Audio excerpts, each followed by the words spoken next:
क्या तेहरान में युद्ध का सायरन बजने वाला है?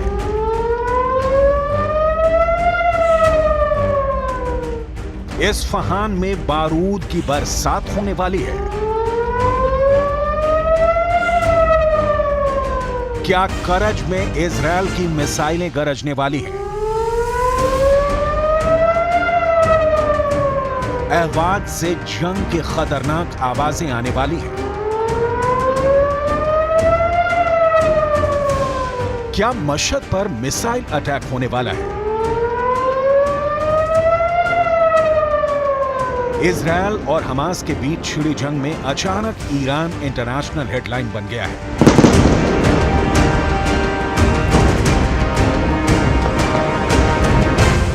हमास से हमदर्दी क्या ईरान के लिए सरदर्द साबित होने वाली है? क्या गाजा में छिड़ी जंग तेहरान तक पहुंचने वाली है? ईरान ने इजरायल को खुली धमकी दी है। ईरान के विदेश मंत्री ने कहा कि नया मोर्चा खुलेगा या नहीं, ये इजरायल के गाजा में एक्शन पर निर्भर करेगा। बड़ा सवाल है, क्या ईरान युद्ध का नया मोर्चा खोलने की तैयारी में है?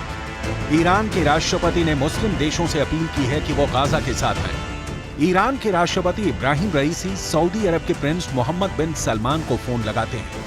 सऊदी अरब के प्रिंस मोहम्मद बिन सलमान के दफ्तर में अचानक फोन की घंटी बजती है। मोहम्मद बिन सलमान फोन उठाते हैं, बात करते हैं। फिर मोहम्मद बिन सलमान मिस्र के प्रेसिडेंट अब्दुल्ला फतह अल सीसी को फोन लगाते हैं, उनसे बात करते हैं। इसके बाद सऊदी अरब के प्रिंस जॉर्डन के किंग अब्दुल्ला द्वितीय से भी फोन पर बातचीत करते हैं। सवाल है, आखिर रईसी ने सऊदी के प्रिंस से ऐसा क्या कहा कि वो मिस्र और जॉर्डन फोन लगाने को मजबूर हो गए?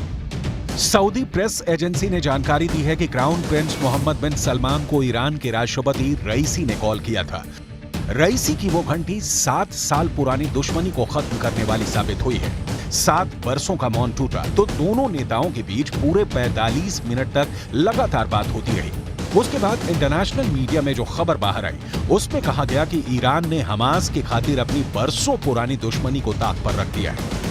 इस तरह गाजा को लेकर ईरान, सऊदी अरब, मिस्र और जॉर्डन एक ऐसे तार से जुड़ गए हैं जिसकी शुरुआत ईरान की तरफ से हुई है। इन 4 देशों के प्रमुखों के बीच हमास के इजरायल पर हुए हमले की चर्चा हुई है। इजरायल के हमलों पर बात हुई और गाजा की बर्बादी पर बात हुई है। साफ है, हमास के खिलाफ इजरायल के एक्शन को रोकने के लिए ईरान ने अपने बरसों के दुश्मन से मदद की गुहार लगाई है। वहीं सऊदी अरब ने अपने नए दोस्त इजरायल को रोकने के लिए अपने पुराने दुश्मन ईरान से हाथ मिला लिया है। इजरायल की फिलिस्तीन से दुश्मनी है, इजरायल की ईरान से दुश्मनी है। वहीं ईरान की गाजा या कहें कि फिलिस्तीन से गहरी दोस्ती है। ईरान और सऊदी अरब, 2 दुश्मनों के बीच हुए इस नई दोस्ती से अमेरिका भी परेशान है। उसे डर है कि अगर सऊदी ईरान के साथ साथ मुस्लिम देशों से फिलिस्तीन की मदद की तो यह जंग और विध्वंसक हो सकती है। यही वजह है कि अमेरिका ने गाजा के मददगार देशों को युद्ध में कूदने से रोकने के लिए अपने 2 न्यूक्लियर एयरक्राफ्ट कैरियर को इजरायल के पास भूमध्य सागर में पहुंचा दिया है।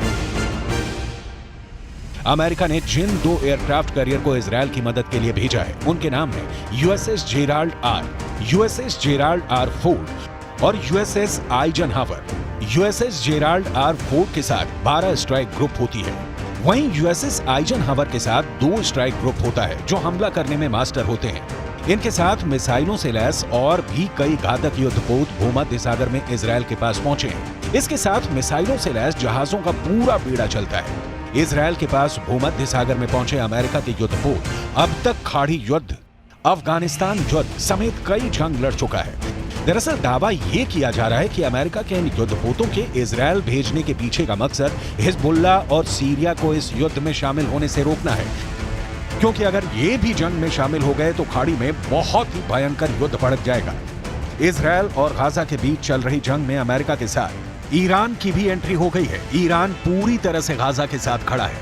वहीं अमेरिका ने इजरायल को मदद देने का ऐलान किया है। इजरायल पर हमले के लिए हमास को समर्थन ईरान से मिल रहा है। खुद इसकी जानकारी हमास के प्रवक्ता गाजी हमद ने दी है। दरअसल ईरान से आने वाली तस्वीरें और वहां के विदेश मंत्रालय के बयान से भी इस बात के संकेत मिल रहे हैं कि ईरान की मदद हमास को इजरायल के खिलाफ की जा रही है। दरअसल इजरायल और ईरान दुश्मन है और इस बात की पूरी संभावना है कि ईरान हमास की मदद कर सकता है। इजरायल और हमास के युद्ध में ईरान हमास और फिलिस्तीन के साथ खड़ा है। हिजबुल्लाह ने भी हमास का समर्थन किया है। कहा जा रहा है कि इस हमले की प्लानिंग बेरूत में हुई और इस पर हिजबुल्लाह ने भी हामी भरी। अमेरिकी मीडिया ने तो यहां तक दावा किया कि ईरान को हमास के प्लान की पहले से खबर थी। अमेरिकी मीडिया वॉल स्ट्रीट जर्नल ने हमास और हिजबुल्लाह के सीनियर अधिकारियों के हवाले से अपनी रिपोर्ट में दावा किया है कि ईरान के सुरक्षा अधिकारियों ने इजरायल पर हमले की प्लानिंग में हमास की मदद की थी। इसके बाद उन्होंने 2 अक्टूबर को बेरूत में एक बैठक में हमले के लिए हरी झंडी दे दी थी। इस पर्दाफाश के बाद ईरान और इजरायल के बीच तनातनी और बढ़ गई है। अगर गाजा से इजरायल की जंग और आगे बढ़ती है तो इसके तेहरान तक पहुंचने में भी देर नहीं लगेगी। ऐसे में अगर इजराइल और ईरान के बीच युद्ध शुरू हो गया तो वो गाजा की जंग से भी भयंकर साबित होगा। वजह है दोनों देशों के पास हथियारों से भरा गोदाम, एक से बढ़कर एक खतरनाक मिसाइलें। अगर ईरान और इजराइल में हम तुलना करते हैं तो ग्लोबल फायर पावर के मुताबिक ईरान के पास इस वक्त सक्रिय सैनिक हैं 5,75,000, वहीं इजराइल के पास इस वक्त 1,73,000 सक्रिय सैनिक हैं। रिजर्व सेना की बात करें तो ईरान के पास इस वक्त है 3.5 लाख रिजर्व फोर्स और इजराइल के पास यह आंकड़ा है 4,65,000। आगे ईरान के पास जो पैरामिलिट्री फोर्स हैं वो है 90,000, यह आंकड़ा आपके सामने है, और इजराइल के पास 8,000 पैरामिलिट्री फोर्सेस हैं। लड़ाकू विमान इजराइल के पास है 241, तो ईरान भी बहुत पीछे तो नहीं है, 196 उसके पास में लड़ाकू विमान है। इजराइल वर्सेस ईरान आप देख रहे हैं, अगर युद्ध दोनों के बीच होता है तो अटैक हेलीकॉप्टर की अगर हम बात करते हैं तो 48 है इजराइल के पास और ईरान के पास में यह संख्या है 12। आगे बात करते हैं टैंक की तो 2200 इजराइल के पास टैंक मौजूद है, ईरान के पास में ही बड़ा आंकड़ा है 4071 का टैंक है इजराइल के पास में, यह आंकड़ा उसके पास है। बख्तरबंद गाड़ियां 56,290 इजराइल के पास है और ईरान के पास है 69,685 बख्तरबंद गाड़ियां। तो आप सोचिए जरा, दोनों देशों के बीच में अगर जंग हो जाती है तो यह आंकड़ा बहुत कुछ बताता है। Video number 1, video number 2, video number 3। ये 3 वीडियो तो बस बानगी है। ईरान इजरायल में खौफ भरने के लिए ऐसे कई वीडियो रिलीज कर चुका है। ये वीडियो इजरायल के लिए किसी चेतावनी से कम नहीं है। ईरान ने इजरायल को खुली धमकी दे रखी है कि अगर उसने ईरान के सैन्य या फिर परमाणु ठिकाने की तरफ देखा तो उसके शहर तेल अवीव को तबाह कर दिया जाएगा। गाजा में चल रही जंग के बीच ईरान की मीडिया की तरफ से जारी किया गया ये वीडियो एक बार फिर ट्रेंड कर रहा है। वीडियो में दिखाया गया है कि कैसे ईरान की मिसाइलों ने मोर्चा संभाल रखा है। ईरान के मीडिया के मुताबिक इन मिसाइलों के निशाने पर इजरायल का तेल अवीव शहर था।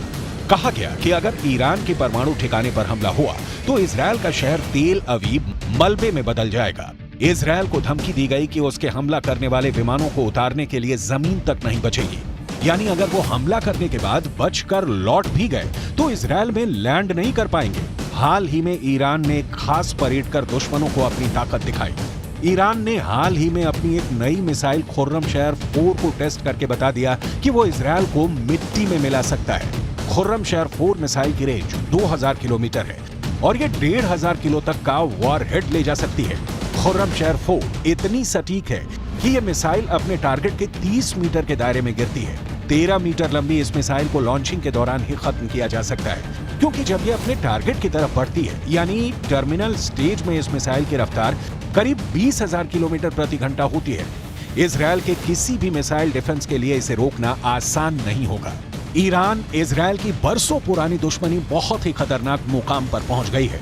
वजह बना है ईरान का परमाणु कार्यक्रम और ईरान के हमास के लिए हमदर्दी।